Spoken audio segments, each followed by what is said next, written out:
우리가 신앙생활해도 기도의 응답이 없는 것처럼 느껴질 때도 있고, 기도를 했는데 문이 열리지 않고 하나님께서 침묵하시는 것처럼 느껴질 때도 있습니다.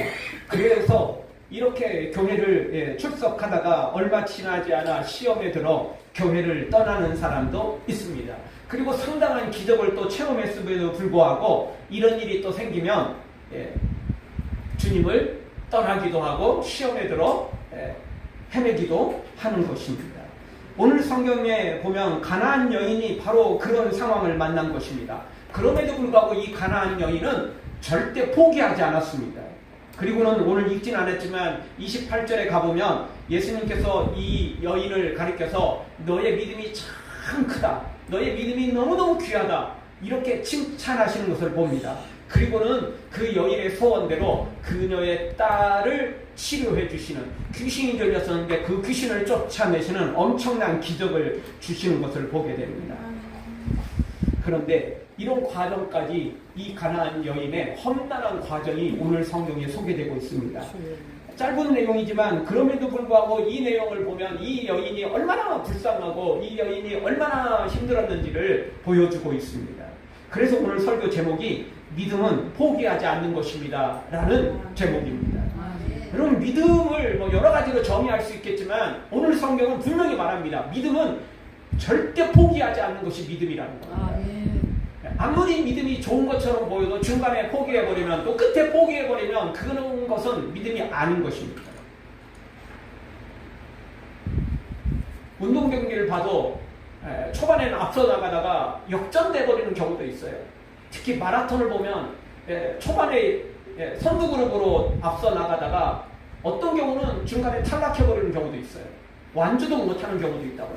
오버페이스를 하다 보면 자신도 모르는 사이에 심장에 무기가 가서 더 이상 뛸 수가 없게 되는 거예요. 그런 경우도 있는 것입니다. 월드컵 경기도 있는데 2골 내주고 다진 줄 알았더니 또 3대2로 역전시키는 경우도 있어요. 그것도 한 번 일어나는 것도 아니고, 저도 하이라이트만 보지만 2번이나 봤어요. 진짜 그런 일이 일어나더라고요. 그러니 중요한 것은 끝까지 가는 것입니다. 반짝하는 거, 그것도 믿음 같지만 여러분, 반짝하는 믿음은요 진짜 믿음이 아닌 것입니다. 여러분, 구약성경의 사울왕이 초반에 얼마나 믿음이 좋았습니까? 그러니까 하나님께 선택을 받은 거 아니에요? 왕으로? 초대 왕으로 선출됐는데도 불구하고 몰래 뒤에서 숨어 있었어요. 왜냐하면 자신은 그런 자격이 없다고 생각한 거예요. 얼마나 겸손한 사람이고, 안 시켜준다고 막 삐지고 막 저요 내가 할게요 막 다 이런 사람들이 많은데, 시켜준다고 해도 자격이 없습니다, 이렇게 겸손하고 또 얼마나 대단한 사람입니까? 근데 그런 반짝하는 믿음이었어요. 왕이 되고 어느 정도 이제 그 왕위에 적응이 되자 인기에, 그리고 그 부귀영화에 취해버립니다. 그리고 하나님의 말씀을 어기죠. 솔로몬은 어떻습니까? 1,000번제를 드리고 성전을 건축할 때까지만 해도 그는 정말 대단한 믿음 같았어요. 그런데 부귀영화에 취하고 1,000명의 여인들을 거느리고 이렇게 되자마자 그의 믿음은 반짝하는 그것으로 끝나버리고 어느덧 흐지부지 되고 말았죠. 너무 안타까운 일이 아닙니까? 발람 선지자는 또 어떻고요? 하나님의 이름으로 저주하면 저주가 임하고 하나님의 이름으로 축복하면 축복이 임할 정도로 엄청난 믿음의 소유자였던 거죠. 근데 그도 부귀영화에 취하자, 권력에 취하자 결국 하나님을 외면하고 하나님의 뜻을 버리고 말았지 않습니까? 반짝하는 믿음은 믿음이 아닌 것입니다. 가짜 믿음인 것입니다. 가짜에 속으면 안 됩니다. 그래서 성경은 누가복음 21장 19절에 가보면 너희 인내로 너희 영혼을 얻으리라, 이렇게 우리에게 가르쳐주고 있습니다. 인내로 영혼을 얻을 수 있는 거예요. 인내로 구원받을 수 있는 거예요. 반짝하는 믿음은 믿음이 아니에요. 여러분, 하늘에 떠있는 수많은 별들이 있지만 그냥 순식간에 그냥 밝은 빛을 바라다가 사라져버리는 그런 혜성들도 있습니다. 그런 것들은 오늘 반짝하고 대단한 것 같지만 그냥 금방 사라져 없어져 버려요. 그러나 그렇게 밝은 빛이 아닌 것 같아도 끝까지 하늘에 떠있는 것, 이런 것들이 별인 것입니다. 반짝하는 별은 그거 잠깐 사라져버리는 것에 불과한 것입니다. 그래서 오늘 성경은 우리에게 다시 한번 말합니다. 이 여인처럼 포기하지 않는 거, 이게 진짜 믿음이라는 것입니다. 반짝하는 믿음도 괜찮은 거, 뭐 괜찮긴 한데 그렇게 해서 계속 그냥 빛을 발하면 되죠. 근데 정말 반짝하고 말아버리면 안 돼요. 끝까지 포기하지 않는 거, 바로 이게 하나님이 기뻐하는 믿음이고 또 우리가 승리할 수 있는 믿음인 것입니다. 토끼와 거북이 이야기 너무 잘하시죠? 반짝 달리면 뭐 하겠어요? 중간에 가다가 쉬어버리고 잠자버리고 뭐 달리기 하고 있는지 경기하고 있는지도 모르고 그냥 룰루랄라 이래버리면 끝나는 거 아니에요? 거북이처럼 아무리 느려도 포기하지 않고 달려가면 승리할 수도 있는 거예요. 사실은 승리할 가능성은 없었는데 토끼가 딴짓하는 바람에 그런 거죠. 거북이가 잘해서 사실은 승리할 수 있었던 건 아니에요. 그래도 또 잘한 게 있는데 포기하지 않았다는 거죠. 우리 믿음이 약해도요, 우리 믿음이 참 형편없는 것 같아도, 우리의 믿음이 정말 잘하지도 않는 것 같아도 그래도 포기하지 않으면 반드시 천국에 이르고 그리고 이 땅에서도 하나님의 기적에 이르게 될 것입니다. 오늘 성경이 주는 교훈이 바로 그것입니다. 그래서 예수님께서도 마태복음 10장 16절에서 우리에게 뱀같이 지혜롭고 비둘기같이 순결하라고 가르쳐 주신 것입니다. 이 동시에 이런 것들을 가져야 돼요. 너무 지혜만 따지면요, 이게 이득 관계, 그냥 손해, 이득 이런 것만 신경 쓰고 결국은 순결하지 못하게 되는 것입니다. 또 순결만 강조하다 보면 우리가 너무 제대로 그 처리하지 못하고 그냥 자기 혼자 잘난 맛에 살다가 다른 사람한테 도리어 상처를 주게 되고 뭐 그런 경우도 있는 것입니다. 그래서 예수님은 지혜롭기도 하면서 순결해야 된다. 순결하면서도 지혜로워야 된다. 이렇게 우리에게 가르쳐 주신 것입니다. 사랑하는 성도 여러분, 우리 모두 다 믿음을 가지되 반짝하는 믿음보다는 조금 더디어도 절대 포기하지 않는 이 믿음을 가져서 정말 하나님께 칭찬받는 우리가 되어지기를 주의 이름으로 축원합니다. 더불어 그냥 그렇다고 해서 나는 그냥 길고 그냥 나는 그냥 약해도 그냥 짧고 굵게가 아니라 나는 길고 가늘게 살래.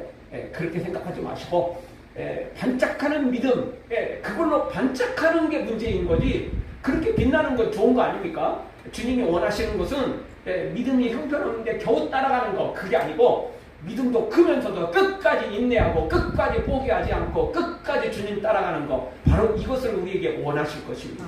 우리 주님 마음에 합할 정도로 반짝하는 믿음이 아니라 끝까지 빛나고 끝까지 든든하게 세워져가는 믿음 있는 하나님의 사람들 되어지길 주의 이름으로 축원합니다.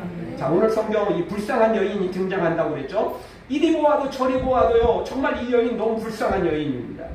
너무나 문제들이 많았어요. 예수님을 만나기까지 너무너무 문제가 많아요. 예수님을 만나고 나서도 문제가 있는데 만나기 전에 얼마나 큰 문제가 있는지 몰라요. 그럼에도 불구하고 이 모든 것들을 포기하지 않고 이겨내는 것을 봅니다. 우리도 이런 어려움을 이겨내고 예수님을 만나야 되고 또 계속해서 만나야만 되는 것입니다. 자, 첫 번째, 이 여인이 예수님을 만나는데 장애 요소는 뭐였습니까? 어려운 것은 무엇이었습니까? 그것은 이 여인은 이방 여인이었다라는 것입니다. 21절을 보죠. 한 목소리로 같이 보겠습니다. 예수께서 거기서 나가사 두로와 시돈 지방으로 들어가시니. 아멘. 두로와 시돈 지방이었어요. 이곳은요 지금 현재의 이스라엘의 북쪽에 있는 레바논에 있는 나라입니다. 이방 지역이에요. 이 시돈이라는 지방은 지금 현재는요, 지금 현재 도시 이름이 사이다예요. 먹는 사이다 기억하면 조금 더 쉽게 기억할 수 있겠죠? 시돈, 사이다랍니다. 지금 현재 이름이. 자, 이 도시는요, 해안 도시입니다. 두로와 시돈은 다 항구 도시입니다. 굉장히 큰 도시였습니다. 이 시돈은 갈릴리 호수로부터 한 5-60km 정도 떨어진 곳에 북쪽 또 약간 더 서쪽으로 이동을 해 있는 곳이 바로 이 시돈 지방입니다. 이 시돈은요 구약 성경에도 등장하는데 구약 성경에 보면 엘리야 시대에 북이스라엘의 왕이 누구였죠? 아합 왕이었습니다. 이 아합 왕의 왕비가 누구였죠? 이세벨. 이세벨이 바로 여기 시돈 왕의 공주였습니다. 이 시돈이라는 지방은요, 아스다롯과 바알이 엄청나게 성행하던 도시였습니다. 우상, 당연히 뭐 곳곳에 다 우상 덩어리지만 이 시돈 정말 만만치 않은 우상이에요. 바알, 바로 여기 시돈 지방의 중요 신이었어요. 바알과 아스다롯이 극성하던 곳, 바로 이 시돈이었어요. 그래서요, 이세벨이 자기 동네에서, 자기 나라에서 그 바알을 그대로 수입해가지고 북이스라엘로 그거를 전달해 준 거예요. 아합을 비롯해서 북이스라엘이 다 이 바알에 빠져버리지 않습니까? 바로 이 시돈, 바로 그곳이에요. 22절에 가보면 이 여인을 가나안 여자라고 소개하거든요. 그러니까 시돈이지만 또 가나안 여자다 이렇게 표현하고 있습니다. 마가복음 7장 26절에서는 이 동일한 말씀을 가리켜서 이 여인을 헬라인이요 스루복의 족속이다 이렇게 또 표현하고 있습니다. 즉 마가복음에서는 이 여인의 혈통이 페니키아인이었다 이렇게 가르쳐주고 있는 것입니다. 그리고 이 마태복음에서는 이 여인이 페니키아에 복속되기 전에 원래 고대명인 가나안 족속이었다 또 이렇게 표현하고 있는 것입니다. 그러니까 이 성경에 이 시돈 지방에 사는 사람들 중에서도 뭐 이스라엘에서 이민을 갔거나 또 다른 어떤 다른 민족에서 여기에 항구 도시니까 이민을 가서 살 수도 있잖아요. 뭐 이런 이제 사연을 원천 차단하기 위해서 이 여인이 원래 페니키아인이었는데 그 페니키아인이 또 되기 전에 원래 혈통은 또 가나안 여인이었다. 가나안 족속이었다. 이 모든 걸 제대로 표현해주고 있는 겁니다. 그러니까 원래 혈통도 가나안 혈통에다가 또 이방 지역에 살고 있고 뭐 아무리 전체적으로 봐도 이스라엘과 원수지간이었다라는 것입니다. 차라리 시돈 지방에 살아도 이스라엘과 별로 관계없는 이방 지역에서 이민 와서 살았더라면 뭐 그래도 뭐 시돈 지방에 살고 있지만 이스라엘과 뭐 그게 원수된 건 없어 뭐 이렇게 말할 수 있는데 그게 아니라는 거예요. 사는 지방도 이방 지역이고 혈통도 가나안 족속으로 이스라엘과는 원수 관계였다는 것입니다. 그러니 이런 사람이 예수님을 만나기가 쉽지 않은 것입니다. 본인 스스로도 이방 지역에 있는 사람들 스스로 자격지심이 있어서 예수님을 거부하기도 하고 또 이런 원수관계에 있으니까 자기가 우월하다고 생각하면 또 무시해서 함께하지 못하는 거고 다 이런저런 제약들이 이 여인에게 너무너무 많았던 것입니다. 그런데 이 모든 제약을 이겨내고 이 여인은 예수님을 찾아온 것입니다. 여러분 우리가 출신을 내 마음대로 할 수는 없지만요. 여러분 그 출신을 절대 무시할 수 없다는 것입니다. 사람들은 굉장히 의지를 중요시 여기고 또 의지가 굉장히 중요한 게 사실입니다. 그럼에도 불구하고 여러분 의지로만 될 수 없는 것입니다. 국민성이라는 게 있거든요. 열대지방에 사는 사람과 우리처럼 중간에 사는 사람과 저 시베리아 완전 저 추운 곳에 사는 사람이 어떻게 똑같겠어요? 기질이 달라요. 국민성이 완전히 다르다니까요. 적도 지방에 사는 대부분의 사람들은 솔직히 부지런할 수가 없어요. 왜냐면 그렇게 뜨거운 나라에 사는데 어떻게 부지런해요? 그럴 수 없는 거예요. 그렇게 하기도 힘들어요. 또 중동지방 또 적도지방에 어떻게 한 낮에 나가서 일을 할 수 있겠어요? 어제 날씨도 정말 여기 서울 날씨도 거의 34도 33도까지 올라가고 저 경상도 쪽은 뭐 40도에 육박했습니다. 39점 몇 도까지 올라갔어요. 어제 정말 대단했습니다. 여러분 그렇게 뜨거운데 의지로 이겨낼 수 있어요? 그럴 수는 없는 거예요. 더위에 지쳐 쓰러지는 사람한테 너는 의지가 너무 약해 이렇게 말할 수 있어요?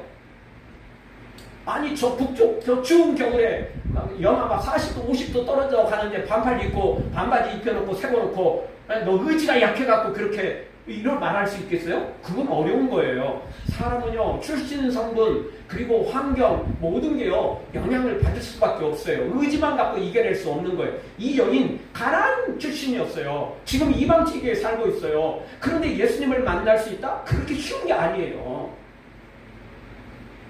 없으면 없는 대로 자격지심이 있고요. 가지면 가지고 힘 있고 뭔가 능력 있으면 있는 대로 또 뭐 서로 원수지간이니까 서로 무시하고 멸시하고 관계를 하지 않게 될 가능성이 매우 높다라는 것입니다. 그럼에도 불구하고 이 여인은 이 모든 것을 끊고 온전히 예수님 앞에 찾아온 것을 보게 됩니다. 물론 먼저 예수님이 찾아가셨어요. 근데 찾아간다고 다 예수님 만나나요? 찾아간다고 예수님 다 환영하나요? 그렇지 않잖아요. 근데 이 여인은 그 예수님을 제대로 만난 것입니다. 성경에는 없지만 2세기 말 이 클레멘트라는 아주 중요한 설교자가 설교를 한 내용을 보면 이 여인의 이름은 유스타이고 그 딸의 이름은 베레니케라는 이름을 가지고 있다라고 소개될 정도로 아마 초대교회 시대에는 이 여인과 이 딸의 이름이 그대로 다른 곳을 통해서 성경에는 이름이 안 돼 있지만 다른 곳을 통해서 이 이름이 그대로 드러나고 있는 것을 보게 됩니다. 즉 그냥 재미있는 사건이 이야기가 아니고요. 이게 역사적인 사건이라는 것입니다.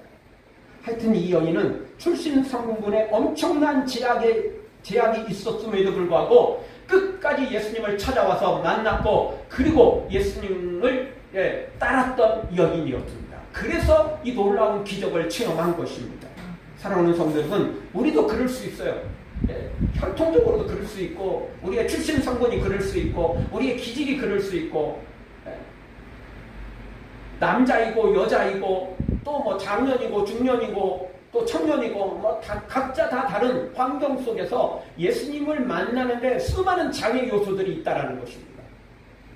또 우리나라 사람들은 예수님이 사실 이스라엘이기 때문에 그 동양이거든요. 사실 중동 관계에 좀 어려워서 복잡해서 이스라엘 쪽이 뭐 서양 쪽으로 이렇게 묶이기도 하고 막 이러지만 사실 예수님 우리 동양 사람이거든요. 같은 샘족이에요. 서양하고는 완전히 틀려요. 이게 족보가 틀려요. 예수님은 우리하고 똑같은 샘족이에요. 서양 사람들은 야벳이고요. 달라요. 그런데 우리나라 사람들은 뭐 요즘도 그런 사람들이 있어요. 예수님은 기독교는 뭐 서양 종교라니 뭐. 아니요, 원래 여기서 시작해서 서양으로 건너갔을 뿐이에요. 서양 종교 아니고요. 원조 따지면 동양 종교라고요. 기독교 서양 종교 아니에요. 그냥 서양으로 더 빨리 넘어가가지고 그쪽에서 부흥했을 뿐이지. 그런데 사람들은 이것저것 핑계대면서 그렇게 예수님을 멀리할 수 있다는 것입니다. 사랑하는 성도 여러분, 이 여인은 그 모든 것 다 제쳐놓고 예수님을 찾아가서 만나고 기적을 체험했던 것처럼 우리도 우리의 장애 요소를 다 내려놓고 정말 온전히 예수님을 제대로 평가하고 그렇게 믿고 또 기적을 체험하는 우리 모두가 되어지기를 주의 이름으로 축원합니다. 두 번째, 이 여인에게 장애 요소가 있었는데 그것은 무엇이었냐면 딸이 귀신이 들렸다라는 것입니다. 22절을 가보죠. 한 목소리로 보겠습니다. 가난한 여자 하나가 그 지경에서 나와서 소리질러 이르되 주 다윗의 자손이여 나를 불쌍히 여기소서 내 딸이 흉악하게 귀신 들렸나이다 하되. 아멘. 현대시대도요 많은 사람들이 이 부분에 헷갈리는 사람들이 있습니다.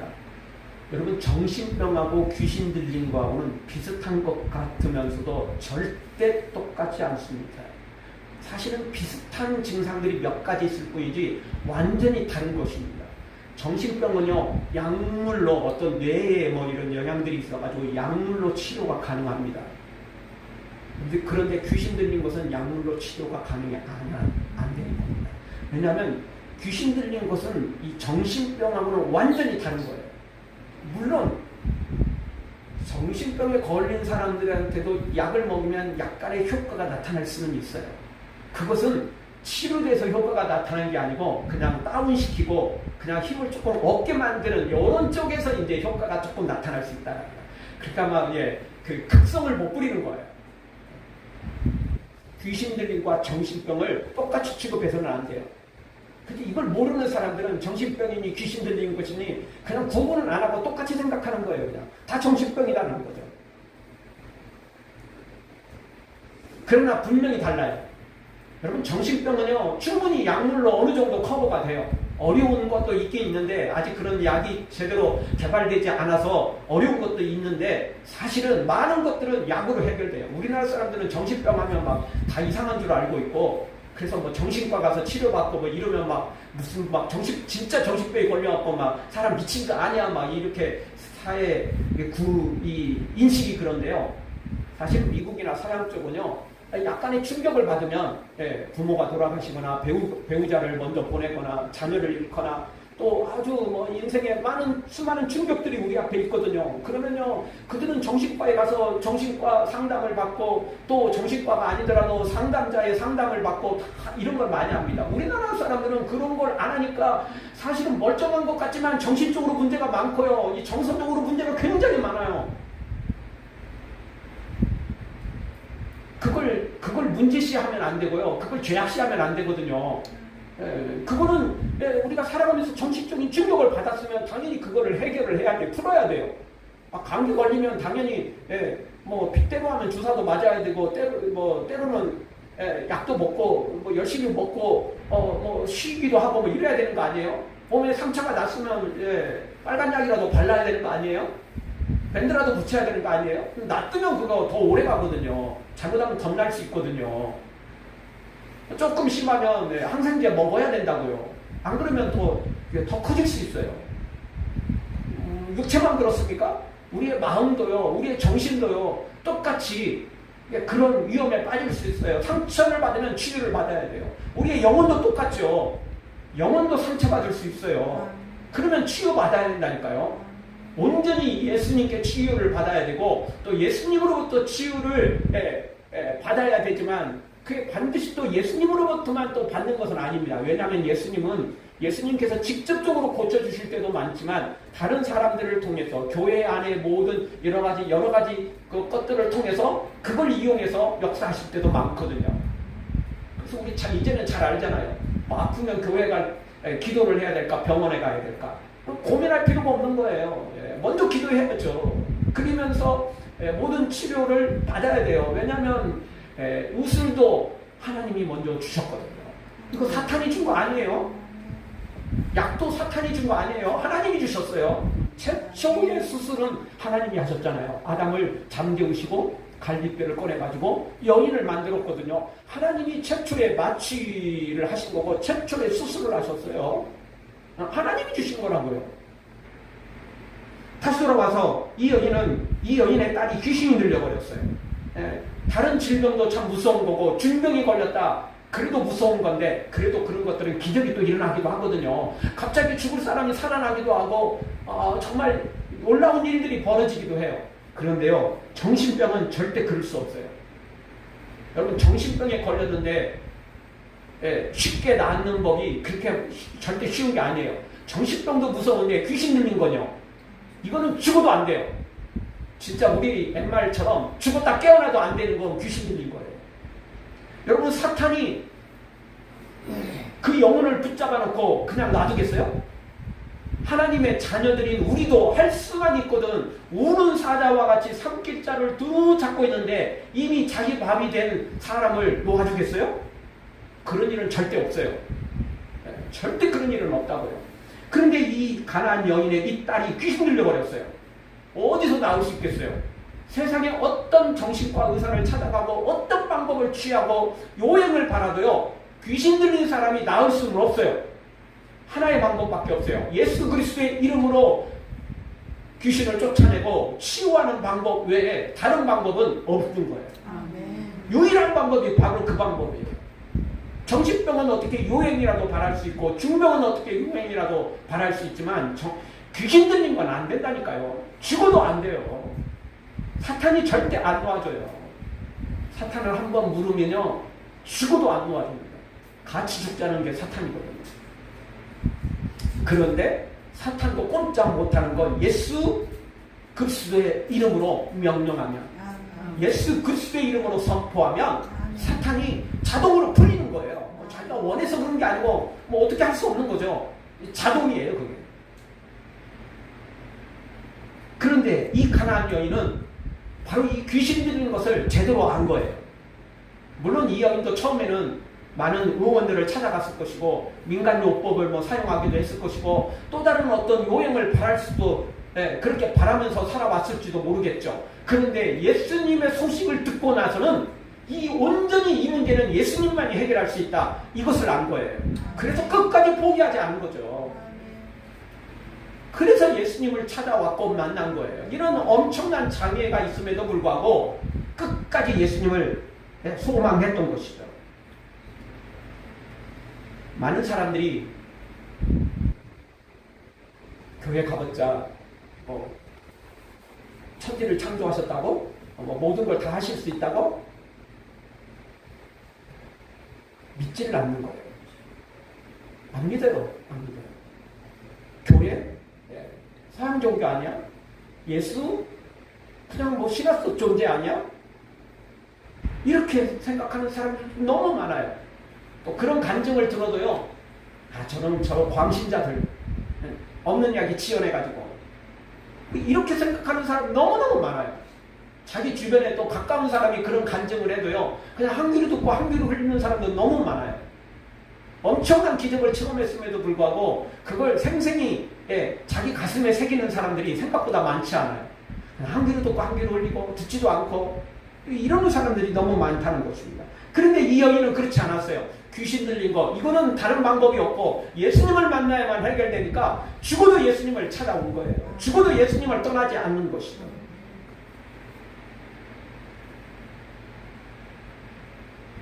사랑하는 성도 여러분, 세상의 모든 방법이 무용지물이어도 사람은 알 수 없어도 하나님은 하실 수 있음을 기억하고 우리 예수님만큼은 능히 그 일을 할 수 있음을 믿고 이 여인처럼 끝까지 예수님만 찾아오고 예수님을 구하고 그래서 해결받기를 주의 이름으로 축원합니다. 마지막 세 번째로 이 여인의 장애 요소가 있었는데 그것은요, 처음에는 예수님마저도 예면하는 것처럼 보였다라는 것입니다. 23절을 다 같이 보겠습니다. 예수는 한 말씀도 대답하지 아니하시니 제자들이 와서 청하여 말하되 그 여자가 우리 뒤에서 소리를 지르오니 그를 보내소서. 아멘. 이 여인이 와서 예수님을 그렇게 찾고 부르짖고 막 소리 지르는데도 불구하고 예수님이 아무 말씀도 안 하세요. 그러니까 제자들이 그거 보고 있다가 예수님의 눈치를 이렇게 보고 있다가 예수님이 관심이 있었으면 불러오라고 말씀하실 텐데 그렇지도 않네. 그러니까 이 여인이 소리를 또 냈다 지르고 있으니까 막 귀도 아프고 또 방해가 되니까 제자들이 그때 나서서 뭐라고 말하냐면 예수님 저 여자 빨리 보내세요. 쫓아내버리세요. 저 시끄럽고 저건 도저히 안 되겠어요. 예수님이 처음부터 관심을 가졌으면 제자들도 어떻게 뭐 데려올까요? 이렇게 했을 텐데 예수님이 아무 말씀도 안 하시고 정말 아무 관심도 없으니까 저 방해만 되는 저런 여자 쫓아내야 되겠다. 자기 스스로는 또 그렇게 하기는 어렵고 그래서 예수님께 청하는 거죠. 저 여자 쫓아버리죠. 너무 시끄러워서 안 되겠어요. 이렇게 말했어요. 제자들이 말하는 것입니다. 이 여인이 얼마나 소리를 질렀으면 제자들이 웬만하면 무시할 수도 있잖아요. 웬만하면 그냥 없는 것처럼 취급할 수도 있잖아요. 근데 그렇게 취급하지 못할 정도로 이 여인이 소리를 질러댔던 거예요. 22절에 아까 봤지만 다윗의 자손이라고 막 부르면서 막 소리를 질러댔거든요. 막 고래고래 소리를 질렀어요. 처음에는 그러지 않았겠죠. 적당히 예수님을 좀 불쌍히 여겨달라고 좀 했겠죠. 근데 아무도 거들떠보지도 않고 사람들은 많지 심지어 예수님마저도 아무 대답이 없으시니까 이 여인이 나중에는 막 고래고래 소리를 질러댄 거예요. 귀가 아플 정도로 귀청이 떨어질 정도로. 오죽 짜증났으면 제자들이 쫓아내기를 원했을 정도였대요. 오죽했으면 그랬겠어요. 저 멀리서 그런 것도 아니고 예수님께 가까이 와가지고 이랬다는 거 아니에요? 멀리서 그랬으면 제자들이 그나마 조금 저 뭐야 저 뭔 일이 났어 저기 이 정도로 끝냈을 텐데 가까이 와서도 소리를 질러대니까 제자들이 못 참았던 거예요. 그 이야기는 이 여인이 얼마나 예수님을 간절히 소망했는지 대답이 없으니까 대답할 때까지 예수님이 반응이 없으니까 반응이 있을 때까지 절대 포기하지 않는 이 여인의 모습을 우리가 보게 됩니다. 그래서 오늘 우리는 믿음은 포기하지 않는 것이다. 이렇게 말씀을 드리는 것입니다. 오늘 성경이 바로 그 내용을 우리에게 가르쳐주고 있는 것입니다. 믿음은 반짝하는 게 아니에요. 이 여인도 반짝할 수 있었어요. 에이, 안 되겠다. 아니, 아무리 부르짖어도 안 되고, 뭐, 아무리 소리를 질러도, 뭐, 귀등도, 관심도 없고, 돌아오지도 않는데, 안 되겠다. 포기하자. 이렇게 사람도 많고, 옆 사람들은 나를 지금 다 눈초리 주고 있고, 다 한 소리 하고 있는데, 너 조용 좀 해라. 뭐, 다 한마디씩 하지 않았겠어요? 그럼에도 불구하고 이 여인은 포기하지 않았다는 것입니다. 이런저런 일로 우리가 멈추면요, 아무것도 얻을 수 없게 되는 것입니다. 다른 사람 중요합니다. 주변 생각해줘야 됩니다. 그래도요, 구원받는 것에 있어서만큼은 그 누구도 나를 방해하지 못하도록 만들어야 돼요. 방해가 있어도요, 거기에 포기하면 안 돼요. 다른 사람 배려해주다가 내가 지옥 갈 수는 없는 거잖아요. 나쁜 짓 저지르라는 게 아니잖아요. 사람들이 너무 많아고 예수님 나한테 관심 없네. 그래가지고 막 칼들고 주변 사람들 다 죽이고 나 혼자만, 나하고 내 딸고만 예수님 만날래. 뭐 이렇게 하면 안 되겠지만 지금 그런 거 아니잖아요. 악을 행하는 게 아니잖아요. 나쁜 짓 하는 게 아니잖아요. 그러면요, 여기서 딴 거 생각할 필요 없어요. 주변 사람들이 문제가 아니에요. 예수님하고 나하고만 봐야 돼요. 예수님하고 내 딸만 봐야 돼요. 그러면 되는 거예요. 주변에 너무 신경 쓰니까 결국 포기하게 되고 결국은 자기 믿음 흔들리게 되는 것입니다. 믿음은 포기하지 않는 것입니다. 네? 주변 때문에 우리가 포기해서는 안 돼요. 세상 때문에 포기하면 안 돼요. 여러 가지 일들 때문에 포기하는 사람들이 너무 많아요. 그래서 어떤 사람들은 이제 나중에 나 돈 벌면 교회 가고, 나중에 은퇴하고 시간 나면 교회 가고, 나중에 시간 나면 또 뭐 봉사하고요. 뭐 이런 사람들이 너무 많아요.